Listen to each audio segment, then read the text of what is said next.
I love harmony, but I do think that within many communities and ecosystems, the seeds among them, harmony kind of becomes a catch-all or focus that in strange way actually keeps us from making impact. And personally, I really care about impact, and I actually think impact is what binds us together, is what makes us show up here.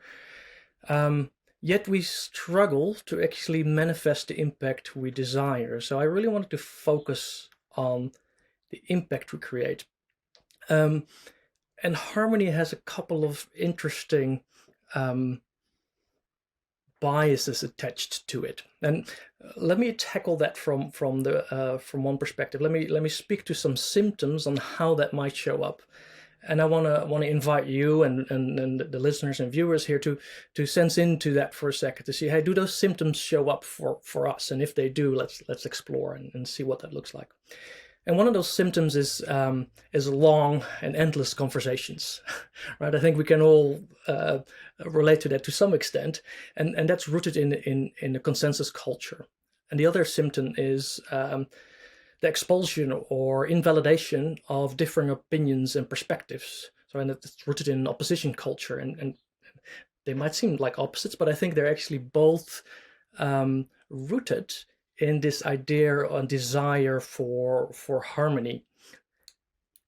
And my pitch is actually that's not actual grounded harmony, but that's kind of more surface-based harmony that is rooted in let's avoid conflict.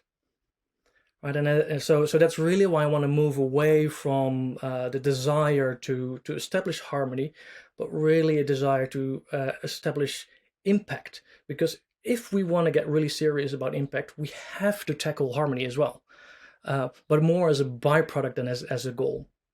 Um, I think that's really the basis of it. And so what today my pitch would be to everyone is not necessarily to search for harmony, but to kind of celebrate and invite conflict, which might feel very unnatural.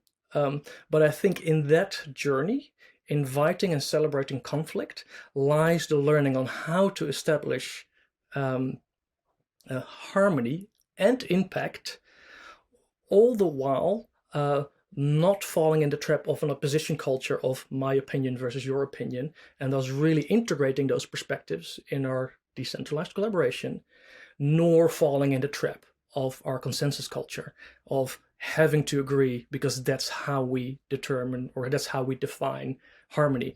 So in my books, harmony is not we all agree, nor is it we are all aligned.